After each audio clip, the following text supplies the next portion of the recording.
Hello and welcome to everyone tuning in. Today, I have something truly special lined up for you. Throughout my journey in the world of business, I've had the privilege of meeting many remarkable individuals. But few have a story as compelling and instructive as Eric's.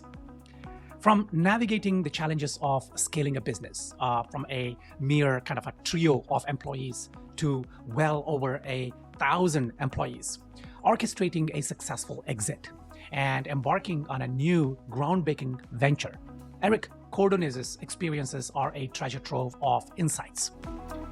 And today, I'm not just sharing a story. I'm also giving you a sneak peek into something that has the potential to redefine the essence of entrepreneurship.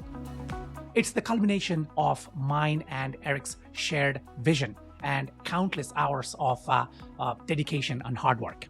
So, without further ado, let's dive into unlocking the future of entrepreneurship, an exclusive kind of reveal. I promise you, you don't want to miss a second of this. Hey, Eric, I just wanted to have a friendly conversation on the big thing that you and I have been working on, your vision that has come to life, so to speak. And I wanted to pick your brain on a lot of things. This is to do with your philosophy, your vision, and finally, why we're making this video and what's going to happen next. So before we kick off, I wanted to lay out the kind of sections of this video, so to speak. So initially, I want to talk about you, not only where you've been, where you are now, where you're going, but also with reference to the big announcement we're going to make at the end of this video, which is the third section. And the second section of the video, I wanted to really explore your passion, which has led to this moment today. And also I wanted to pick your brain on a whole slew of things that relate to entrepreneurs, the gig economy, founders, startups, technology, SaaS, a ton of things. You ready for this? You want to do this just today? Yes, today. And I want to do this today. And, we might be sitting here till the cows come home, but I think we have a really valuable kind of conversation that we're going to have. So I think our audience is going to be really thrilled with the different things you're going to talk about, but also the announcement that's coming at the end of it. So I'm going to leave that towards the third section. So if you're ready, let's get started. Sounds good. Let's go. Fantastic. All right. So I've just touched upon you as the founder and all that in the intro, but I'm going to leave the floor open to you so that you can then introduce yourself to our audience and feel free to explore whatever dimension you want to. Sure. Well, I'll make sure that you put some guide rails on me, right? Because I'll tell you that I've been known to chat a bit long, so feel free to cut me off anytime. Sure. My background, not to go too far back, but I think it's important. Is that I grew up on a farm, and I grew up in an entrepreneurial family. Getting up early in the morning, that kind of hard work ethic that in today's world, in the white collar world, I feel like is missing a bit. And so this idea of waking up early, putting in the hard work, feeding the cows. You mentioned cows. I actually grew up on a dairy farm with cows in the country, and so that. For me was just that work ethic, but I think what really sparked it was seeing my father work 24/7. In the middle of the night, he would get up because something was wrong with the cows, or he would have to go out and put in the work. And I always felt like, gosh, Dad, you could do you could do it a little bit better. You could be more efficient. You could delegate more. This kind of, and I think this really comes down to what every entrepreneur at some point in time realizes, or at least believes, is that I can do it better. And not that we can, or that we're that great at it, but somewhere in our mind, we see our employer that we currently work for, or in my case, my father. And it's like, I don't want to say ego, but there's, gosh, I could do it better. I want to change something. I want to do it like this. You kind of want to do it your own way, and you want to give it that shot.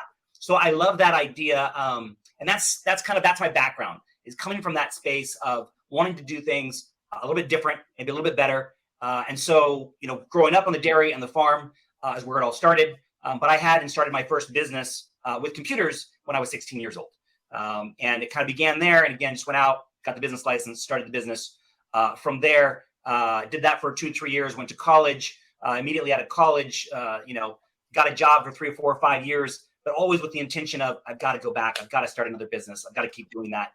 4 or 5 years later, started another business in IT management and consulting, did that for a couple of years on my own, ended up merging with a partner and pulling our business together, actually two partners at the same time. We did a kind of three-way acquisition and merger, brought the companies together, and from there scaled that business to over 1,000 employees, multiple acquisitions throughout that, ran it for about 20 years. And since then exited from that business. And it was a great run. But honestly, one of the reasons I could have continued working with the company, but just felt like I want to get back out there. I want to get back in the grind. Seeing all those challenges as we scaled and grew that business just made me feel like I love the entrepreneur. I'm actually in an entrepreneurs organization, and that's a global organization. And so because of that, just wanting to be able to give back and just create something new. And so we can talk a little bit more about that. But that's kind of where my heart is at. And that's why I'm jumping back in the game. Oh man, that sounds like the great American dream story. I mean, this is what entrepreneurial real kind of arena is all about. It's that dream, chasing that dream, that passion. Of course, it's not easy. I can imagine you, probably seen everything, done everything, been through everything. As a founder myself, and with a similar kind of story. But the hardships that entrepreneurs face, just because they have a dream that they believe in, I think it's unbelievable. And to see you go through that full arc, complete arc. And today, your passion to actually give back. I think I remember the first conversation we had. This was, years ago. And, we were talking about the gig economy. We were talking about freelancers. We were talking about entrepreneurs. And the one thing you said was that my passion is always to see entrepreneurs win. Now, how am I going to do that? I don't know yet. I have a vision. I have an idea, but that is the path. Do you remember that conversation? I do. And I think, I was asked a couple years ago in the idea of thinking, I'm going to exit from my company. What am I going to do next? Am I going to ride off into the sunset? Am I going to keep, being an employee, or am I going to try this again? And of course, my wife thinks I'm crazy, but the idea of being a creator and creating something has always been a passion for mine. And so I relate most to the stories of entrepreneurs, to the struggles of entrepreneurs, and have the same fears still to this day as entrepreneurs just starting out. What if we go after this? What if it fails? But that's living. That's the pursuit of your dreams, and doing it with those around you is key. Doing it alone, I think there's an African proverb that says you can go, to fast alone or further together. And I truly believe in that. But you have to put yourself out there. And so that's what we're doing here, right? Absolutely. And driving towards it. And you say that doing it alone, it's truly, I think that's what's keeping entrepreneurs, majority of the entrepreneurs, based on whatever little experience that I have over the last 20, 25 years, dealing with founders and entrepreneurs, 80%, now this is just my statistics, of course, it's not anything that is out there, but from my experience, 80 to 85%, slow down or do not reach their potential, primarily because entrepreneurs tend to do things themselves. And why do you think that is? I think it's fear of being told. Number one, being told that you're doing something wrong. In many cases, it may just be not even recognizing or having the network or the resources that you have around you. Reaching out to somebody and asking for help means that you don't have the answer. And I mentioned earlier, is it a little bit of ego that makes you think you can do something better? Maybe, and maybe that ego is also a detractor and keeps you from doing something with others or asking for that help. And I think it's the humility that we need, that to ask for help, or to reach out to others and say we don't know what we're doing, or to put the baby out there in those terms and say, is my baby ugly? Here's my product. Is it good? And be told no, or be told that we need to change something when we've been struggling with building or doing whatever we've been doing. And so I think there's that. It's the fear of the unknown, and the fear of being told maybe this isn't a good product, or this isn't a good idea, those types of things. So what is the ideal kind of scenario that you had seen and you continue to see in terms of entrepreneurs, where they're probably just paying their bills, and they deserve to, they want to make it big. if I may put it into the exact phrase you said, which was, going from wherever they are to that $1 million and plus. What is the ideal kind of scenario you see that kind of growth happening, especially when we talk about this particular point, which is working alone as opposed to working with others? Well, if you're working alone, the reality is generally you only have so many hours in a day. Whatever your skill set is, whatever your trade is, whatever your marketing, you only have so many hours. You can only create so many widgets. You can only sell so many of those hours. And so you need to get beyond that. And, it's often said that an entrepreneur will scale their business to the degree that they themselves have grown. And because that means they need to either bring on additional employees, or they need to bring on additional management. They need to get out of the weeds and start to work with others. And therein lies the rub, right? A lot of people will say, well, nobody can do my business the way that I can do it. I can, I have the quality or that experience, or it's just my way or the highway. So I think that is where the rub is at, that both personal growth from an individual perspective, and then bringing others along with you to help your company grow. And those are the issues, right? And so employees, personal growth, and then getting others to buy into your idea and your product or service. And is there really a market? And with the media today and the internet, the market is saturated with so much noise. If we could just find the individuals that appreciated our product, and they're out there, whatever your product is, there's somebody out there that wants it. You just have to reach them, and you have to be able to explain that value to them. And it's so challenging in a very noisy, saturated market today. Absolutely. And so just related to that, if I were to ask you, based on your experience, and of course, based on the vision that you have, if there were 4, 5, 6 different pillars of what it would take for an entrepreneur, a freelancer, a small business owner, to go from wherever they are, to hit that million mark and more, what do you think those 4 or 5 pillars would be? So I think obviously you have to have a service. So you have to have either a platform or the capabilities of producing and creating your service. And oftentimes that service is built on an individual set of skills that you might have. So first and foremost, I believe whether it's coming into a job as an employee or leaving that job and moving on to your own business, it's your background and your kind of resume or your reputation. And to me, that reputation is one of the key kind of pillars that we would look to be building, because if you're going to go out there and you're going to try to sell something, you can market it, put a lot of dollars out there.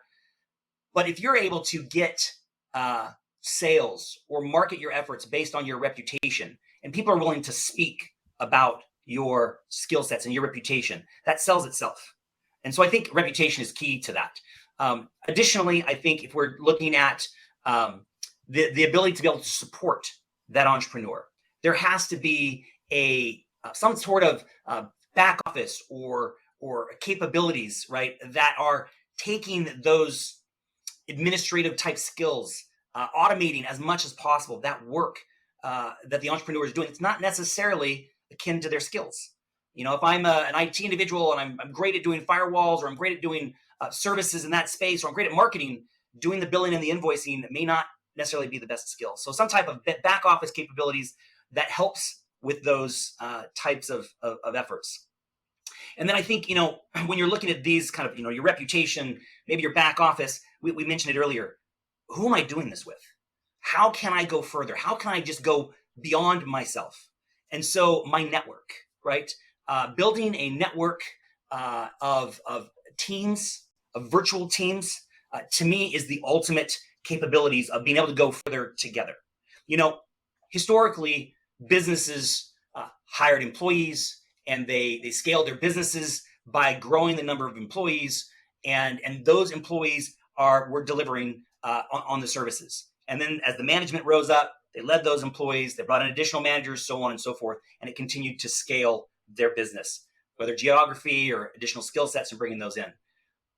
And yet when I talk to entrepreneurs, some of their biggest challenges are getting the right employees, or hiring an employee and then losing that employee either to another firm after they've spent years training them, or in many cases, those employees saying, I could do this better. and going off and starting their own business. And so we look at that and I think, man, how great would it be to be able to create a network where not only will you never lose those quote unquote employees or that network, that they always remain connected to you in some fashion. That would be key, right? Building those connections and those networks, but not necessarily employees. Or why do we have a mindset that companies need so many employees to be able to grow and scale? What about just connecting with others and delivering services and skills and really being able to hone in on those niches? So reputation, back office, that connection, that virtual teams, right, is key to that. And then, of course, customers, right? Same types of things, bringing in the ability to be able to go to those clients, which can be considered part of your network and your connections as well. But what services am I providing? And am I connecting with those customers and those clients? So all of that kind of ties together. And I think in the end, another pillar would be how am I getting education? How am I continuing to grow as individuals? We talked about being able to grow my network and connections, maybe improving my reputation and scaling that with some support. But as a leader, how am I growing? And what don't I know? And so I think a strong platform of education and skills and improving, and at least a culture of improving those skills is critical to anything that we do together. And those are kind of some of the key areas that I would focus on from a kind of pillar perspective from an organization. Absolutely. And it's very interesting because when we look at the concept of the connections, now entrepreneurs, they are predominantly working alone. Of course, they're providing their services to their clients, but only their services. If a client asks for anything more, yes, they may, sort of say, yeah, I know someone, or most of them actually don't even want to bother because they might provide a good service and whomever they might refer to may not provide a good service. And then the client has a bad taste in the mouth about their service, right? So a lot of people, a lot of entrepreneurs, even though they know they might be connected on LinkedIn or, unofficially on Twitter or X or whatever, they don't bother recommending. So which means that they're not really adding any value to their customers. But that's because... No, go ahead. Yeah, go ahead. Yeah, so that's because I feel that, they don't really have this kind of trust. So when you said, the trust that the customers need to have on you, for example, as an entrepreneur, but also you having trust on your connections. I think I love that, the way you connected the three of them together. So yeah, what do you think of that referral thing being wasted? I mean, do you see referrals happening? I don't see on LinkedIn. What's your take on that? Yeah, no, well, I think so. There's a couple reasons why I think that doesn't happen. Number one is the entrepreneur is afraid to bring in somebody else that maybe doesn't have their skill sets, unless they're my employee. And for some reason, we feel like that is going to create some trust there, when really we lose customers to employees sometimes, and that happens. And then we can get into the whole, legally, and it doesn't matter. It still happens every day. And I understand the reason for that employee wanting to go out and have their own dreams as well. And so from that perspective, we see those challenges. And so number one, fear of losing that particular customer, and or fear of bringing in somebody else that maybe, gosh, I don't have enough revenue yet to hire an employee. So I can try to bring in a contractor, but it's just kind of maybe who I know. And I'm not sure of the quality of that individual as well, because I haven't worked with them yet. So the first time I work with them, I got to put them in front of my customer. And there's that challenge, there's that rub. So I think when we look at bringing other individuals in, introducing them to our customers, there's so much has to do with reputation, and I mean real reputation. In that we could there's a whole segment we could talk about reputation, but not losing those referrals and that connection to somebody. If somebody, I actually historically have lost customers because they outgrew me. Right. When I was just an individual, we used to call him Joe Trunk Slammer, IT individual. And I had my own business and I was going around doing the consulting. There were customers that would say, hey, this has been great, but I need this. And gosh, I couldn't get to it fast enough, or I really didn't have that skill. And so I was struggling with trying to learn it or trying to find somebody that would have it. And again, at the time, didn't have those skills, networked, et cetera. So then the customer would go out and do their own research and they would feel like they could do it on their own. And so they would go and attempt it. And whether it was failure or success, they ended up leaving me because I didn't have the skill sets or I wasn't ready yet to match their growth.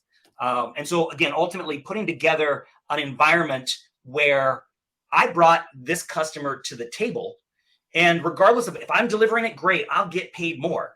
If I'm bringing somebody else to deliver it, they'll get paid a majority of it because they're doing the delivery work. But I still did the marketing. That's still my customer. And it should always be my customer at some level for that initial effort in bringing them into the network and the system. And all of it falls apart if we leave the network and the system. But if reputation is important and we continue to drive that and build that up in an ecosystem, I think that's where it can truly grow. And that's at least the vision of what we're eventually we'll get to and talk to you a little bit more about. But bringing individuals together, connecting, and even referring, but getting paid, getting some type of economic value out of that effort, I think is key. And it's a key motivator for us. And so I want to be able to feed that. That's very interesting, because referrals and losing money on referrals, that is a concept that is mind-boggling to me. As you know, I run an agency amongst many other kind of different businesses. And in the agency, I've seen this over the years, last 20 years. So we it's a branding agency, right? So, our agency provides branding solutions, strategy and things like that. But what we don't do is things like, for example, video work or advertising, pure advertising. I don't mean social media advertising, things like that. And you won't believe the number of times I've personally referred a client saying, they would ask us, they say, "Oh, Mash, do you guys do video, for example, a product video? Do you have a team that can come in and shoot?" I said, "No, we don't have." And then they would say, "Well, can you recommend someone?" And I'll say, "Yeah, I've met someone on LinkedIn, for example. I like their work. I've seen them post videos, or on X." And then I pass them on, and that's it, right? I don't hear from the client. I may hear from the one that I passed to saying, "Hey, Mash, thanks for this." But I've never seen real value from that interaction, right?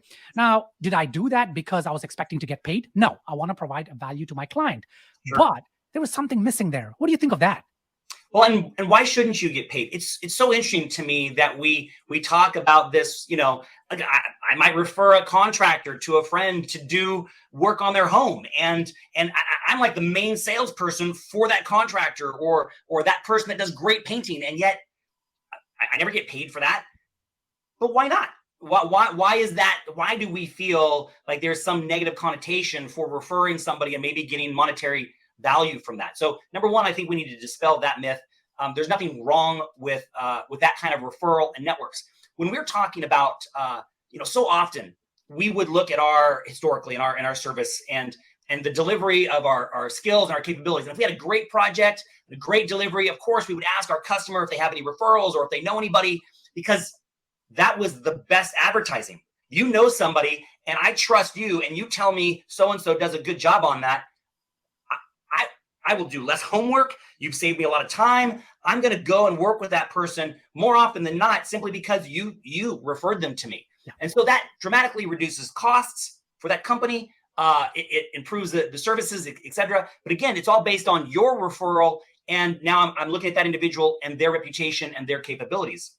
The interesting thing about just reputation and capabilities, and with a lot of the social platforms that are out there right now, is, and again, without bashing any of them, but specifically, I've seen individuals, whether it's a Yelp review and I've got 4 stars or 5 stars, for what? Again, certain set of skill sets. Are they currently doing that? How does that tie into how much they charge? LinkedIn, I don't know how many times I've been given verification for doing firewalls. I haven't been on the keyboard and done a firewall in I don't know how long. And yet that skill set is still up there. Is it a current skill set? Does it mean anything to somebody right now? No, it shouldn't, but yet it's not weighted any differently. And so I think that's an important thing that needs to be taken into account. And you can really only tie that when it's tied to skill set and revenue and recency, right? Currency. How long? When was the last time you did that? What was the skill set? How often do you do that? I was talking to my son, who is seeing all of this. He's getting into marketing. He's going to school for applied entrepreneurship. And he's looking at this and he's saying, Dad, I think I could start a business in this AI and this marketing stuff. And so he's really excited about it. Of course, I love the entrepreneurial spirit. So I'm encouraging him to go after that. But the interesting thing is he has no experience, past experience. Yet he's doing the work and the education, and he's educating himself to learn this. Now, I would expect if he were to go to a customer that he would get paid less than somebody that has years of marketing experience, years of all of this practical, marketing, and yet is now learning about AI just like he is. They should get paid more. So how do we address both his skill set, his recency, and his education, and tie that to what he should get paid? there's no, for the person that doesn't know about AI or marketing, I don't know how to judge those two individuals. Yeah. And yet that should be part of our bill rate. That should be built into the reputation. I want to go to him because he will do good enough for me. I don't need a guy with all of these years experience that's going to charge me thousands and thousands of dollars. I just need a guy to do some social media, maybe some posting, and use AI to make him more efficient. Maybe I can go to him. Maybe he can do a good enough job for me. And you know what? I like his bill rate because it should be cheaper than the other person. How do we capture that? So those are some important things. I know it's kind of, but you tie all those things together: the reputation, the referral, how often you've been doing something, how should that be weighted? There's so much more work that we need to do in that space. And I think the work that we're continuing to do and the vision that we have for this platform, I think will drive into that more and more. And again, we need individuals to engage and look at these types of things. But that's the exciting part about it. Not just a single one-time project, but again, a vision and a community as well. So that segues neatly into, what is your vision? What is the vision that you started out with? And let's get into the announcement bit and then talk about what that really is. So it started a long time ago, where the idea of all of these different systems and platforms that are out there, and people ask me, Eric, so can you explain exactly what this is? What does the system really do, right? And I look at it and I think, okay, well, reputation. Well, gosh, there's Yelp and there's LinkedIn and there's all these reputations out there, but at the same time, they don't really hold that value. They don't tie into a monetary type value or recency, or it's not weighted correctly. And so I think there's a piece there. But ultimately, the vision is around supporting entrepreneurs to help them scale their business as far as they can with as few employees as possible. And I say that because creating that network effect, creating the entrepreneurial mindset of being able to focus in on your skill sets, whether it's sales, whether it's networking and servers or marketing or some back office accounting capabilities. We all have strengths. We want to be able to work and focus on those, and then network with others to provide the services that are part of our skill set. And so the ultimate goal is really to help entrepreneurs scale, network beyond themselves with a true reputation and back office system that allows them to get paid for the network and the connections that they have and that they build on the system. Fantastic. And so this platform, what is it called and why? What's it called? Panoton is the name of the platform.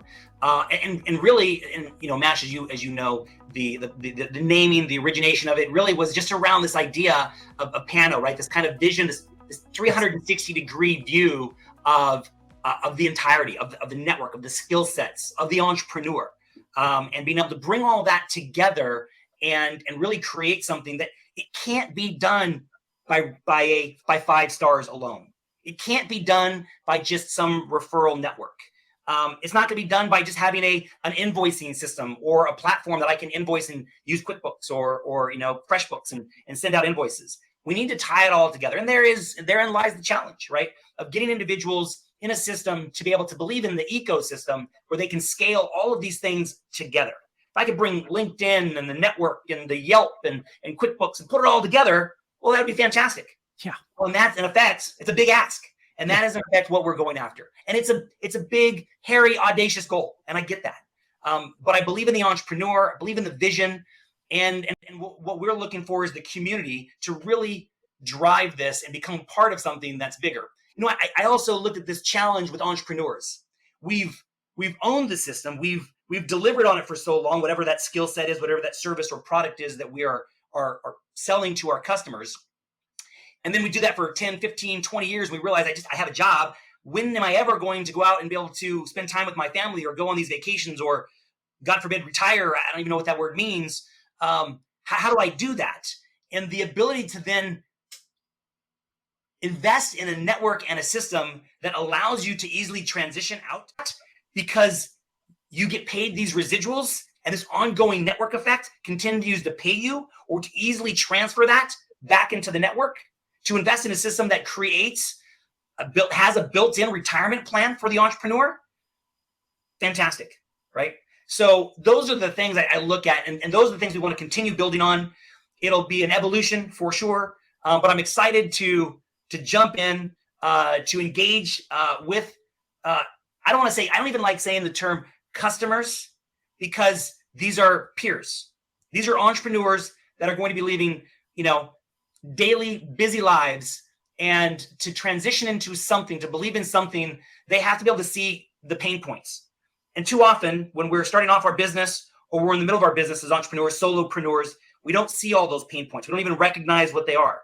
And so again, that's where we hope to be able to educate and provide some of those services as well, to help that community of entrepreneurs build something by entrepreneurs for entrepreneurs. And ultimately, I want the network to be theirs, truly a network effect. Oh, absolutely. I mean, this platform is fantastic. And of course, you and I've been working on it for a little bit. And when you said that, the reputation, how it needs to tie into what your billing is, for example. And I'll give you a small anecdote. With the agency, for instance, a few years back, there was a project that came in, and this came in from Germany. It's a large gaming company. And so we were discussing proposals and things like that. And they were like, okay, you've worked with companies in the past, but none as big as ours, at least in terms of billing. So this is a huge project. Could you handle such projects? And we were like, yeah. Now, cut the long story short, we had to actually do a screen sharing, take them live into our FreshBooks to show the amount of billing we've done for a client. And we struggled because we had to hide the client details. So we had a mask, we had a white image on a preview, and then move it and then switch up. What we were trying to do there is because we were billing millions, but yet you look at me, or you look at the business, or you just look at the website, you're not going to get the impact of what my real reputation is. I could be saying that, yes, I'm billing millions. What is the proof? I cannot go around sharing my screen and giving access to our Xero or FreshBooks or whatever system, right? And so I love that when you said, when you bill someone and you're billing your revenue is coming in without actually showing those, your reputation is authenticated. I love that. So I think, your vision is going to take the entrepreneurial world, it's going to take it by storm, and this platform is fantastic. Mash, I want to focus on that just a little bit. I don't want to go into too much, but if we look at, so I mentioned I recently exited from a company, and that's great. It's fantastic. You know how many entrepreneurs I speak with, tens of millions of dollars, they exit, or they don't exit. I have so many friends that are concerned about exiting because they don't know what it means for them next. Who am I? This whole identity crisis, when we've spent 15, 20 years, 10 years building something, creating something, and then it goes away. Who am I? I've got my LinkedIn page. Can't you see everything that I've done? Does that equate to everything I've done? Okay, well, how much of that did you do? Like, there is so much lost in translation, from one job to the next, to one client to the next. We want to capture that. And so many people have said, well, Eric, why is reputation so important in this? And if you are just starting off out of college or in high school, I want to capture your history, the experience, the first job that you've had. I want to capture that first business that you've had. I want to put it on a platform that's open to everybody, but that has some trust, some transparency, and that it's actually quantifiable, right? And so we look at that, problem. It's audacious, it's enormous, and yet I think it's solvable. And I think it's a matter of putting it out there and driving people towards that. And for so often the technology behind this type of network has eluded, I think, people. But I think that capability now is there, and it's just about executing on it and really driving that and getting the community behind that technology so that we can capture the things that, make us the professionals who we are, the character that we have, and the history and experience. We want to capture that. And we got to start somewhere. Absolutely. And the Panoton is a great place to start. In fact, Eric, what I really want to do is a series of videos, short videos, 20, 30-minute videos, where we take each of these pillars and we talk about it and how Panoton solves, at least currently, how it is solving and where it is headed.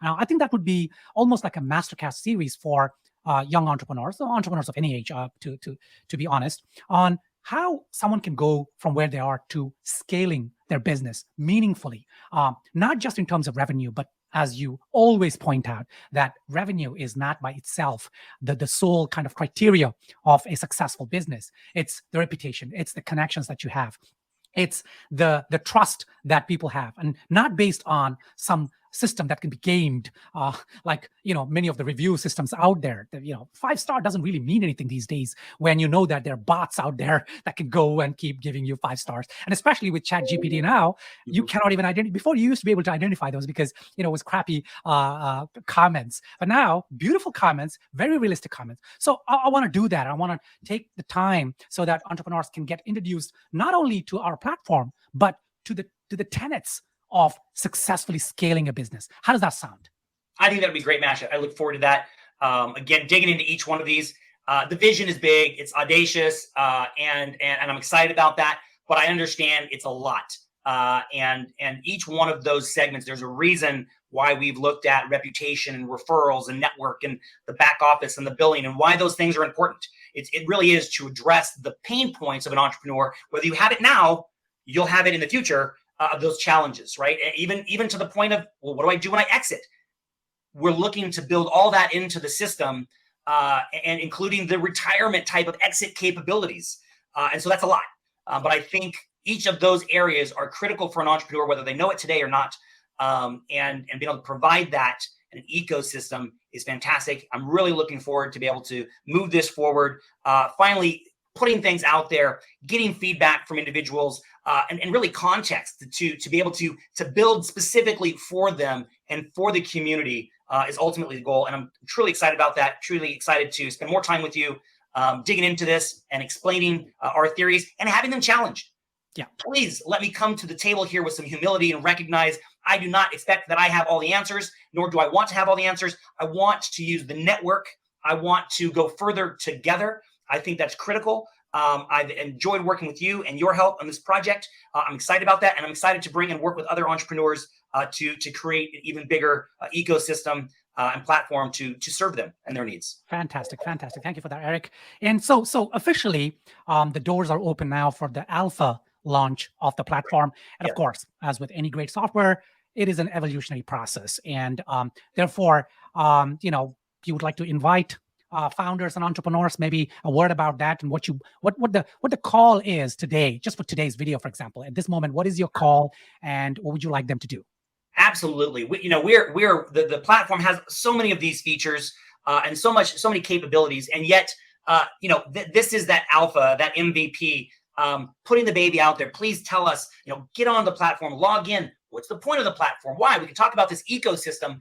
We need to make it today as friction-free as possible to be able to deliver some of these values and these capabilities, knowing that there's more work to be done. So please come on to the system, add your network, your referrals, your customers, build your customers through the system, build your reputation, build your skill sets, build your services so that you can invoice your customers, network with others, connect with others, build your virtual teams of your marketing, build your finance team, your accounting team, invite those professionals onto the system so that you can build up a reputation that equals your skill sets and the billing that you should be able to provide to your customers. And let us show that, let us create that as a community, but help us build this. And we can only do that with kind of your feedback and your experiences. So we look forward to that. And I hope you all come and join us. Fantastic. Thank you so much, Eric. So the months and months of hard work and the journey has finally culminated in this alpha kind of launch. But as we move forward, as I suggested, we're going to do a series of videos. So I hope entrepreneurs, founders of not just startups, but also legacy businesses, freelance gig economy kind of employees. I hope everyone can join us on this journey, because it's not just the platform, but it is the knowledge you're going to pick up along the way. It's the networking effect. It's the kind of growth, the true growth. So today's video, we're going to end here. The next one, we're going to take one of the topics and explore it in detail, and hoping that you connect all the dots on how to go from wherever you are to that X goal that you have in your mind for your startup. And Eric's platform, Panoton, is going to be the key, not just today, but also as the world moves into Web3, as it moves into blockchain and and so on. More on that later on. But Eric, thank you so much for coming on the show today. And yeah, let's go out and kick some ass. Thank you, Mash. Appreciate it. And look forward to connecting with everybody. Absolutely.